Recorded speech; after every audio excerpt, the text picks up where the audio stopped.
Hi, I'm Will Potter. I'm a journalist, author, and senior fellow in the Center for Academic Innovation at the University of Michigan, where I help both students and faculty become better storytellers. In this video, I'll be discussing the concept of objectivity as it relates to your own stories.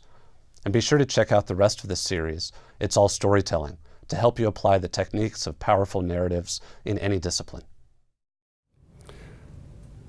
In journalism, objectivity is, of course, really important, but I want you all to think about it in your own work for a few specific reasons as well. It's not because I think we need to aspire to some objectivity as outcome. In fact, I think journalists, we made some big mistakes. I mentioned climate change. That's one of them. For years, reporting, well, the overwhelming body of evidence says this, but we need to find someone who's the naysayer. Right? We need to find that opposing viewpoint. And it really creates a false equivalency. The same thing happened in covering big tobacco and whether cigarettes cause cancer. There is such pressure in newsrooms to be objective and to have one voice and then the other voice. We kind of lost sight of the fact that some of those other voices were actually being funded by the very industries that we're writing about.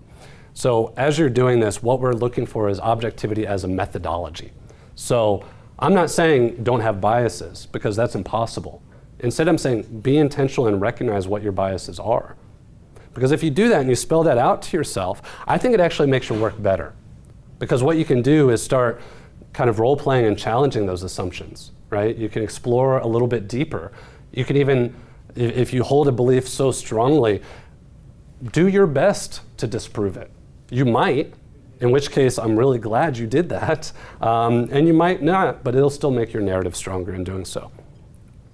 Finally, what we're really aspiring to be, and I use that word aspiring because objectivity is not something we just kind of arrive upon, that we just hit it and we're done.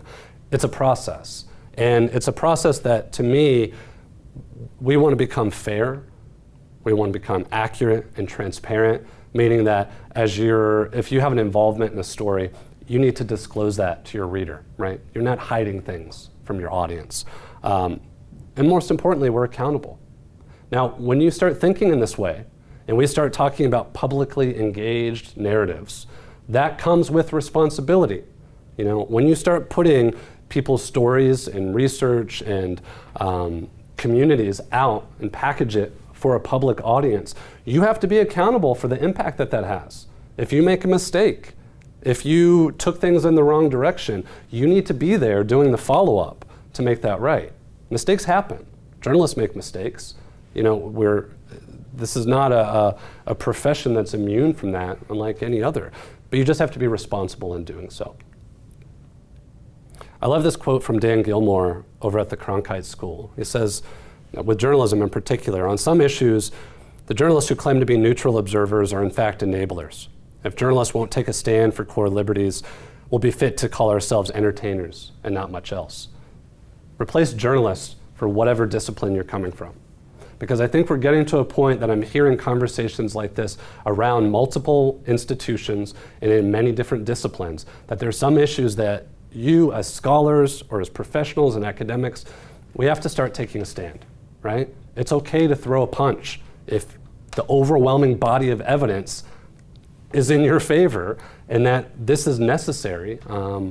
Again, thinking about climate change, it seems like that's all we think about right now. But it's okay to take a stand. But again, you have to challenge your biases, challenge your assumptions, and if you're going to do that, you better have the really sure footing to back it up.